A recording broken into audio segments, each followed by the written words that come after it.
하나님 아버지, 감사합니다. 우리가 이 세상을 살아가다 보면 많은 어려움과 힘듦이 있지만 그래도 그 안에서 하나님께서 우리와 함께하여 주셔서 이만큼 살아오고 또 이 땅을 하나님의 일들로 인해서 우리가 감당하며 살아가게 되는 것을 고백합니다. 하나님, 이 시간에도 우리가 하나님의 말씀을 듣기를 원합니다. 전하는 자나 또 듣는 자나 마음을 비우게 하시고 또 우리의 좋은 마음밭을 통해서 하나님의 열매가 30배, 60배, 100배 열매를 맺는 귀한 시간 되게 하여 주옵소서. 감사하며 예수님의 이름으로 기도하옵나이다. 아멘.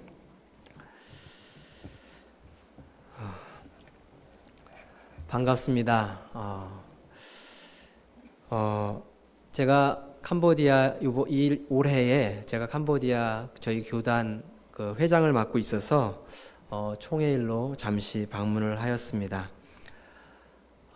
제가 오면서 한국을 1년에 2번 정도 이렇게 오게 되는데 이렇게 짧은 시간 내에 이렇게 3개월, 한 4개월 만에 다시 오게 되니까 좀 뭐랄까, 제가 한국 생활에 이제 조금씩 익숙해져 가는 것보다는 왠지 더 이렇게 멀어져 간다는 느낌을 듭니다. 1년에 한 번씩 올 때는 뭔가 새롭고 뭔가 이렇게 좀 한국에 와서 또 리프레시 되는 그런 느낌은 있었는데 한 4개월 만인가요? 다시 오게 되는데 이제 내가 살 곳은 캄보디아밖에 없구나라는 생각을 더 하게 되는 것 같습니다. 제가 한국에 오면 하는 두 가지가 있습니다. 하나는 이발을 하고요. 하나는 목욕을 합니다. 캄보디아에서 목욕을 안 하는 것이 아니고요. 매일매일 덥기 때문에 샤워도 하고 목욕을 하지만 그래도 한국에 왔을 때 한 번씩 밀어주는 그런 재미가 있습니다.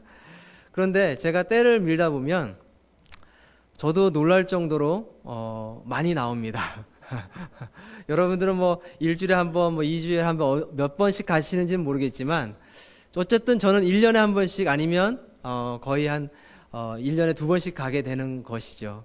그런데 캄보디아에서도 매일 샤워를 하고 목욕을 하는데 캄보디아에서는 보이지 않던 그 때가 한국에 와서 목욕탕에서 한 10분 정도 물을 불리고 밀기 시작하면 옆에 주변에 사람이 있는지 한번 살펴보고 밀게 될 정도로 많이 나옵니다. 그런데 제가 이제 장모님이 이사를 가는 바람에 제가 이제 천호동에 더 이상 있지를 않습니다. 제가 오면 항상 이 동네 목욕탕을 가는데 신내동으로 이사 가면서 제가 목욕탕이 어디 있는지도 잘 모르고 또 어떻게 가야 되는 방법도 모르고 그래서 이제 한 일주일 넘게 있다가 도저히 안 되겠어서 이제 핸드폰으로도 알아보고 또 주변에 아는 사람 물어봐서 버스를 2번 갈아타고 가까운 데가 거기밖에 없다고 해서 갔습니다. 역시나 때는 많이 나왔습니다. 그런데 밀면서 생각드는 것이 무엇이냐면 내가 매일매일 샤워를 하고 있지만 내게 보이지 않는 내 안에 숨어있는 이런 많은 때들이 있었구나라는 것을 생각하게 되었습니다. 어떻게 보면 우리의 신앙생활도 마찬가지라는 생각이 듭니다. 우리가 일주일 안에 몇 번씩 새벽 예배, 수요 예배, 금요 예배를 오지만 우리가 하나님의 은혜에 젖어 있지 않으면 우리의 잘못된 모습들을 볼 수가 없다라는 것입니다. 성화의 길을 가는 성도들의 모습이 곧 이와 같다라는 생각을 하게 되었습니다. 오늘 읽은 말씀은 삭개오 이야기입니다. 어떻게 보면 우리가 평생 신앙생활을 해오면서 들은 이야기일 수도 있고 유치원에서 아니면 주일학교에서만 들을 수 있는 이 삭개오 이야기를 본문을 삼은 것은 제가 캄보디아에서 나오기 전 그 주간에 우리 성도들에게 말씀을 전했던 본문이기 때문입니다. 제가 무슨 말씀을 전할까 생각을 하다가 이 본문을 전한 것은 하나님을 믿는 하나님의 성도들의 모습은 캄보디아나 한국이나 똑같다라는 생각을 하게 되었습니다. 어쨌든 생활의 환경은 다를 수 있지만 우리가 하나님 앞에 나아가는 성화의 길을 그런 모습들은 캄보디아나 한국이나 별반 다르지 않다라는 생각을 하게 되어서 오늘 본문의 말씀을 정하게 되었습니다. 선교지에 있으면 한국 목회와 다르게 많은 일들을 하게 됩니다. 교회 사역만 하는 것이 아니고요. 주변에 같은 선교사님과 연합을 해야 되는 것도 있고요. 또 이렇게 1년에 한 번씩 책임을 맡고 한국에 나와야 되는 일도 있고요. 그래서 목회도 연합 목회도 할 수 있지만 선교는 혼자 하는 것이 아니라 연합하는 것이다 라는 생각을 많이 하게 되었습니다. 또 제가 연차가 되다 보니까 이런저런 일들을 많이 맡아서 하고 있습니다. 그 안에서 이렇게 살펴보면 선교사님들의 마음들이 그래도 복음을 전하기 위해서 캄보디아에 나오시고 또 영혼 구원을 위해서 날마다 외치시는 분들이기 때문에 연합들이 잘 되고 있습니다. 예외로 캄보디아에 지금 신학교 건축을 하고 있습니다. 이 신학교 건축은 어떤 한 교단이 하는 것이 아니라 장로교의 모든 선교사님들이 하나가 되어서 그 신학교를 하고 있습니다. 주변에서 전 세계에서 많은 선교사님들이 우여를 하고 있지만 저희 안에서는 벌써 15년 전서부터 하나의 노예를 만들기 위해서 준비하고 또 신학교를 만들기 위해서 준비해서 오늘날 이제 올 연말이 되면 신학교가 완공이 되고 이제 1월부터는 새로운 학기를 그 안에서 들을 수 있습니다. 공부를 할 수가 있습니다. 많은 신학생들이 그곳에서 배출이 되고 또 그 배출된 신학생들이 저희 노예에서 목사 안수를 받고 또 캄보디아의 복음을 위해서 열심히 일할 것입니다. 오늘 그런 모습 속에서 여리고를 지나가는 예수님의 모습을 관심을 가진 우리 삭개오 이야기를 한번 보겠습니다. 삭개오는 우리가 잘 알고 있듯이 세리장이었습니다. 세리장이고 오늘 아침에 목사님께서 잘 설명해 주셨지만 그 세리는 자신이 받아야 될 의무의 그 돈보다도 더 많은 것을 받을 수 있었을 것이고 그래서 여기 성경 말씀에도 부자라고 말씀을 하고 있습니다. 하지만 외형적인 모습이 우리와 좀 달랐습니다. 무엇입니까? 키가 작았습니다. 그래서 여리고를 지나가는 예수님을 보기 위해서 삭개오도 관심은 있었지만 그 관심 있는 그 모습을 가지고만 나아가서는 예수님을 볼 수가 없었습니다. 앞에 많은 군중들이 있었기 때문에 예수님이 보이지 않았던 것입니다. 그래서 어떻게 했습니까? 그 예수님이 지나가는 길목에 있는 돌 무화과 나무로 올라가게 되었습니다. 삭개오가 키 작은 삭개오가 세리장이 되고 부자가 되기 위해서 여러분 세상에서 그 아킬레스건이 있는 사람이 부자가 되고 잘 살기 위해서 얼마나 많은 노력을 했을 것이고 발버둥을 쳤을까요? 삭개오는 정말 세리장이 되고 부자가 되기 위해서 세상이 나를 키 작고 비난하고 못생겼다 비난해도 돈이 세상에서 가지고 있는 권력을 지기 위해서 많은 발버둥을 쳤을 것입니다. 그리고 부족한 외형을 가리기 위해서 얼마나 많은 노력을 했는지 우리는 세상을 살다 보면 그것을 알 수가 있습니다. 그런데 삭개오가 예수님에 대해서 관심을 가지게 됩니다. 관심을 가지는 내용이 무엇입니까? 예수께서 어떠한 사람인가 하여 보고 싶어서 관심을 가지게 되는 것입니다. 3절 말씀에 그가 예수께서 어떠한 사람인가 하여 보고 그 당시 예수님께서 지나가는 지역마다 얼마나 많은 사람들이 따라다니는지 모릅니다. 오늘 성경을 읽다 보면 예수님이 가시는 지역마다 많은 사람들이 모이고 많은 사람들이 따라다닌 것을 볼 수가 있었습니다. 하지만 키 작은 삭개오는 그런 예수님을 쉽게 볼 수가 없었습니다. 그러나 포기하지 않고 삭개오는 예수님이 지나가는 그 길목에 있는 높은 나무 위로 올라가서 기다린 것입니다. 결국 삭개오는 예수님을 만나게 되었습니다. 여기까지가 우리가 알고 있는 삭개오의 이야기입니다. 더 이후의 이야기도 있지만 대부분 삭개오 하면 키 작은 삭개오 예수님 만나기 위해서 무화과 나무에 올라가서 결국은 예수님을 만난 그런 해피엔딩의 이야기로만 알고 있습니다. 하지만 우리가 중요하게 생각해야 될 이 말씀의 포인트는 삭개오가 예수님을 만난 것이 아니라 예수님을 만난 삭개오의 이후의 모습을 우리가 살펴보아야 합니다. 많은 사람들도 예수님에 대해서 관심이 있었고 예수님을 따라다녔습니다. 하지만 예수님께서는 누구를 선택하셨습니까? 예수님께서는 삭개오를 선택하셨습니다.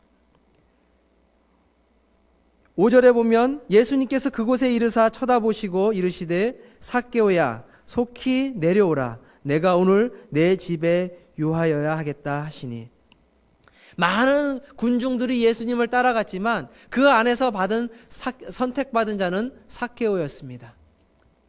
그랬을 때 삭개오의 마음이 얼마나 즐거웠겠습니까? 기뻤겠습니까? 그래서 6절 말씀에 급히 내려와 즐거워하며 영접하였다 이렇게 말씀하고 있습니다. 우리는 이 세상을 살아가면서 예수님을 몰랐을 때, 예수님을 알고 관심을 가지고 예수님을 영접했을 때 우리의 모습을 살펴볼 필요가 있습니다.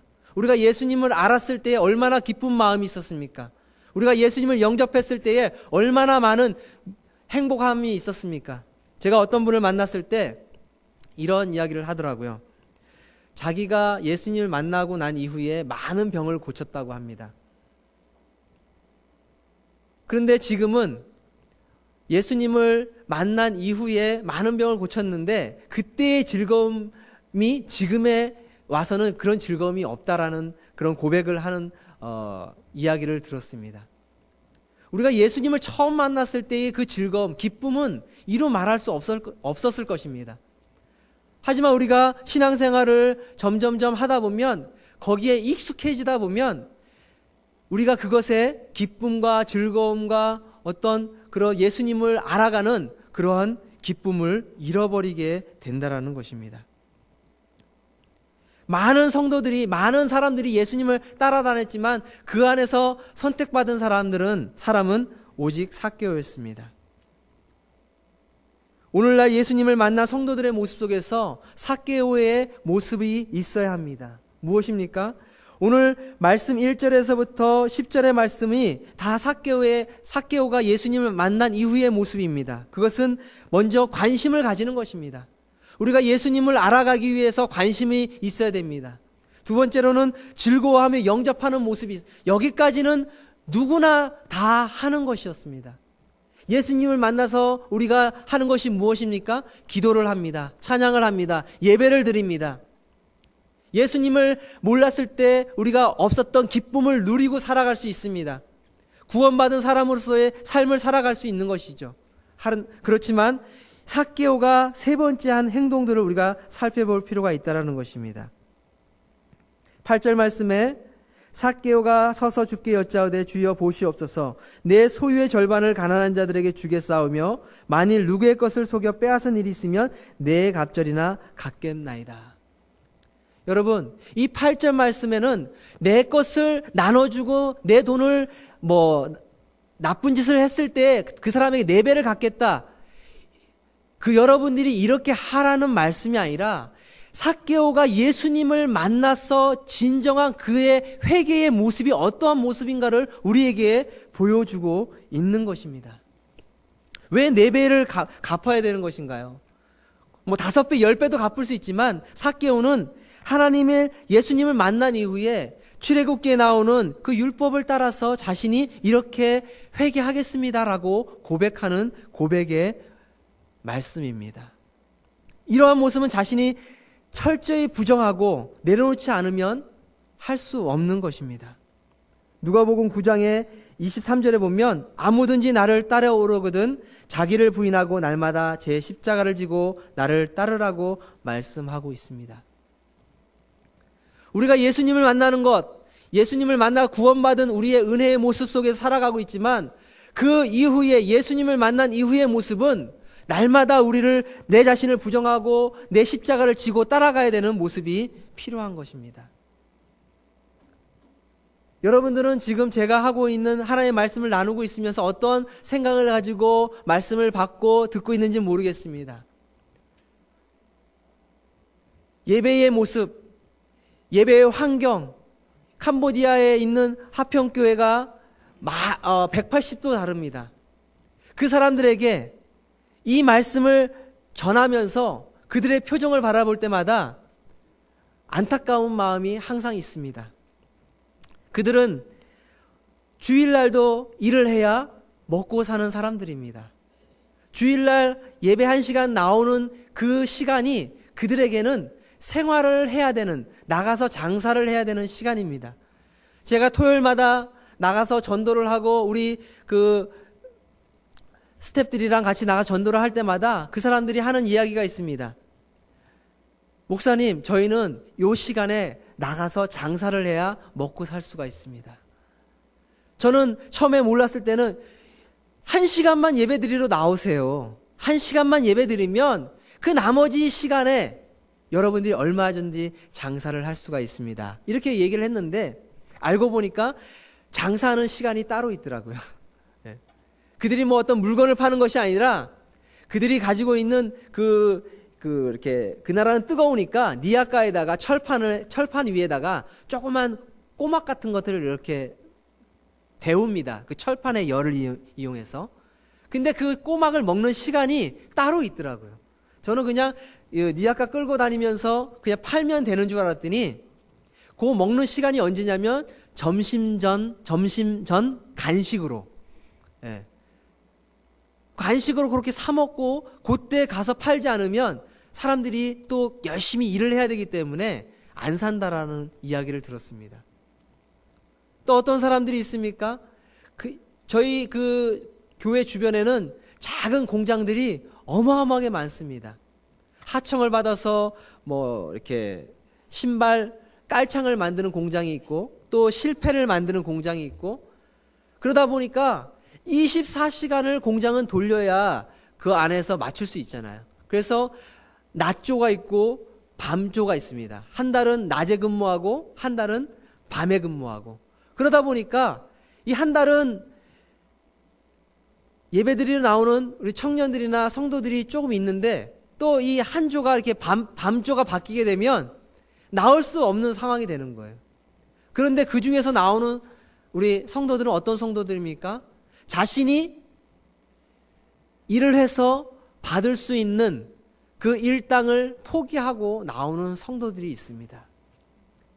여러분, 우리나라도 평일날 근무하면 그냥 똑같이 주지만 야간 근무를 하거나 주말 근무를 하면 어떻게 더 올라가나요? 근데 그 나라는 한 2배 정도 더 주게 됩니다. 그런 것들을 포기하고 나오는 우리 성도들이 있습니다. 처음에는 그들도 낮에 근무하면 낮에 근무하고 주일 근무하면 주일 근무를 했습니다. 그러면서 그들이 교회에 나오고 교회 안에서 하나님의 말씀을 배워가면서 우리가 하나님을 믿을 때에 포기할 수 있는 것이 있어야 된다라고 얘기하면서 그들이 조금씩 변해가는 모습들을 보게 됩니다. 어느 하루는 예배를 드리고 아내가 헌금 바구니를 걷어서 집에 왔습니다.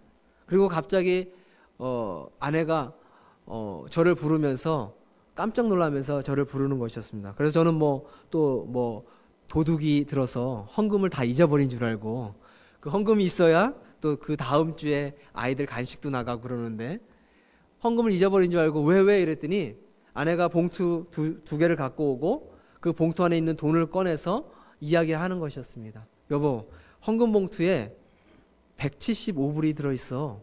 그래서 당신이 감사 헌금했어? 아니면 뭐 어떻게 냈어? 그래서 여보, 나는 100불도 없어. 제가 이제 매주 드리는 그냥 주정 헌금이 한 5불 정도 되고 감사 헌금이 10불 정도 되는데 그것도 많이 내는 겁니다. 제가 가지고 있는 용돈이 없기 때문에 저도 이제 아내한테서 받아서 헌금을 내는데, 내가 그렇게 낼 수 있으면 얼마나 좋겠어. 매주 100불씩 내면 얼마나 좋겠어. 하지만 나는 그렇게 낼 형편이 안 돼. 알잖아. 근데 왜 맨 175불? 그리고 하나는 25불 정도? 한 28불 정도 들어있었습니다. 그래서 알아봤더니 우리 성도 중에 한 명이 안타까운 일이지만 말레이시아 사람인데 캄보디아에 와서 기술자로 일을 하게 된 사람이 있었습니다. 그런데 캄보디아에서 한 4년 5년 일을 하다 보니까 말레이시아에 자식이랑 아내가 있는데 그 아내가 정확한 건 잘 모르겠지만 좀 약간 이제 다른 남자를 만나게 된 것 같아요. 그러면서 다른 남자를 만난 건 괜찮은데 말레이시아는 이슬람입니다. 이슬람, 모슬렘. 근데 그 아내가 그쪽 모슬렘으로 개종을 했다는 거예요. 그러면서 자신이 휴가를 한번 갔을 때 다시 돌아오기 위해서 얼마나 많은 어렵고 힘든지 몰랐다고. 그런데 중요한 것은 자신이 한 달에 한 번씩 그렇게 보내던 그 월급이죠. 월급을 그쪽에 보내지 않고 하나님 앞에 헌금을 하게 되었다라고 하는 고백이 있었습니다. 한 자매는 많이 벌어야 200불에서 300불, 30만 원, 40만 원인데 그 안에서 11조를 하는 모습을 보게 되었습니다. 얼마나 부끄럽던지요. 저희도 11조를 하지만 그렇게 많이 하지 못합니다. 저희가 아내한테 주어지는 생활비 안에서 또 저희가 사역해야 될 사역비가 따로 나눠져 있기 때문에 생활비 안에서 생활을 하기 때문에 11조를 내기 때문에 저희는 그렇게 많이 하지 못합니다. 그런데 현지인이 하나님 말씀 안에서 살아가려고 노력하는 그 모습들, 자신의 것을 포기하고 하나님 앞에 나와 예배하는 그 모습들, 오늘 삭개의 모습이지 않을까라는 생각을 하게 되었습니다. 우리가 이 땅 가운데 살아가면서 하나님을 알아가고 하나님을 믿고 따라간다고 하지만 우리는 우리의 것을 얼마나 포기하고 살아가는지요.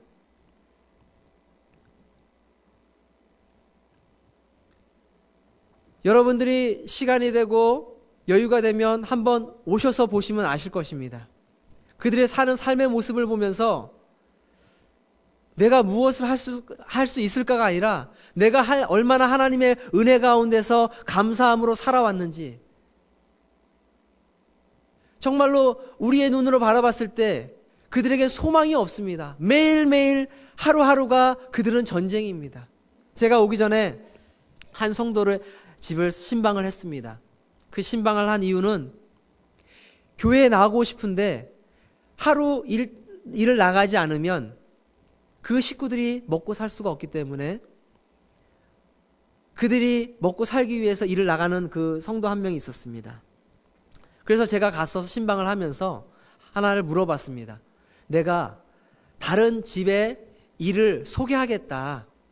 그러면 가서 집안 청소도 하고 그 가정 일을 돌보면서 네가 일을 할 수 있겠냐?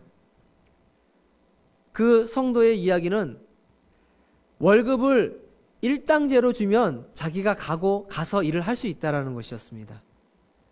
한 달치를 우리 생각에는 일을 하고 한 달치 받으면 되겠는데 일당치를 달라는 겁니다. 그래서 물어봤죠. 그랬더니 아까 말씀드린 대로 하루하루 먹고 살아야 되기 때문에 한 달 동안 기다릴 수 있는 여유가 없다는 것입니다.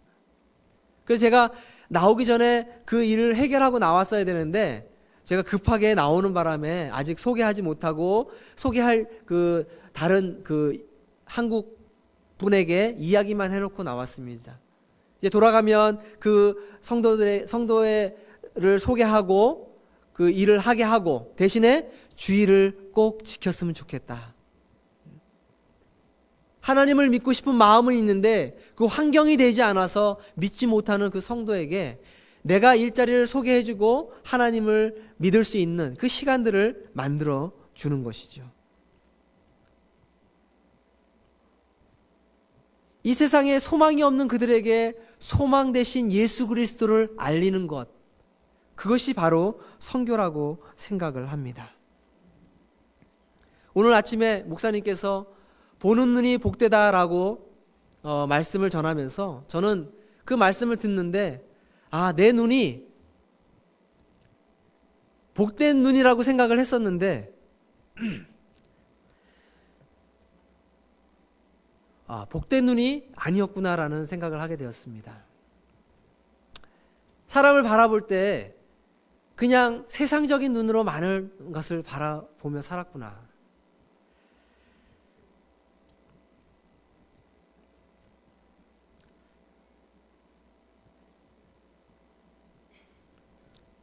그 사람들을 바라봤을 때 그 눈을 복된 눈으로 바라보지 못하고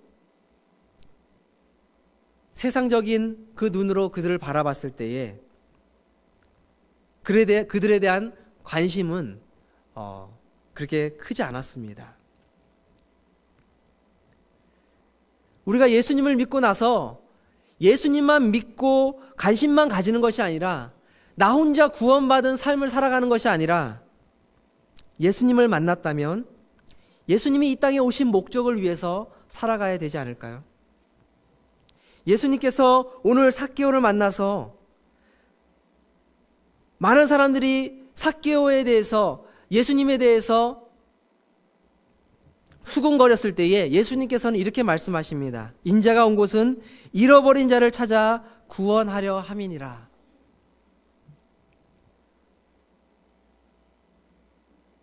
제가 여기 요번에 와서 제일 많이 하고 있는 것이 이제 집에 앉아서 이제 뉴스를 보는 것입니다. 근데 며칠 전에 들은 뉴스 중에 하나가 여러분들도 아시겠지만 조세형이라는 그 사람이 다시 잡혔다고 합니다. 그 사람은 유명한 사람이잖아요. 그리고 그 사람이 감옥에서 변화되어지고 목사가 되어지고 또 뭐 간증하러 다니고 많은 교회에서 불러서 간증도 하고 했던 사람인데 여러 번에 또 좀도둑하고 뭐 이렇게 도둑질을 해서 다시 잡혔다라는 어떤 그런 뉴스였습니다. 우리가 예수님을 믿으면서 이렇게 관심만 가지고 예수님을 영접하는 그 모습만 있는 것이 아니라 우리 안에 진심으로 하나님을 믿는 돌이킴이 없으면 우리는 아무것도 아니라는 것입니다. 선교지도 이와 같습니다.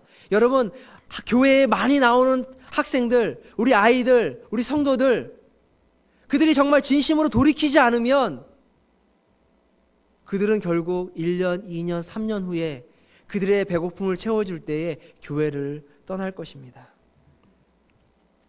예수님을 진심으로 만날 수 있는 그런 모습이 없지 않으면 예수님보다 더 큰 그들이 생각하고 있는 그런 어떤 것들을 만나면 그들은 교회를 떠날 것입니다. 여러분들이 왜 예배를 드리시는지, 예수님을 만난 이후의 삶이 어떠한 모습인지 오늘 이 말씀을 통해서 다시 한번 저와 여러분이 예수님을 진심으로 만나는 저와 여러분이 되기를 소원합니다. 기도하겠습니다. 하나님 아버지 감사합니다. 이 시간에 하나님의 말씀을 같이 나누었습니다. 예수님께서 우리에게 비유하신 말씀처럼 어떠한 씨앗은 돌바짝에, 어떠한 씨앗은 가시밭에, 어떠한 씨앗은 좋은 밭에 떨어져서 그 말씀의 열매가 맺어진다고 하였습니다. 하나님, 우리의 마음의 밭은 어떠한지요? 정말 좋은 밭이 되어서 주의 말씀을 받고 30배, 60배, 100배의 열매를 맺는 귀한 밭이 되게 하시고 우리의 삶이 늘 주님 앞에서 정말로 주님을 진심으로 만나고 예수님께서 이 땅에 오신 목적대로 우리가 이 땅에서 살아갈 수 있도록 하나님 인도하여 주시옵소서. 예수님께서 이 땅에 오신 것은 잃어버린 영혼을 만나기 위해서 오셨다고 했는데 우리가 그 잃어버린 영혼을 날마다 만나기 위해서 노력하고 찾고 주님 앞에 기도할 수 있는 저희들 되게 하여 주옵소서. 감사하며 예수님의 이름으로 기도하옵나이다. 아멘.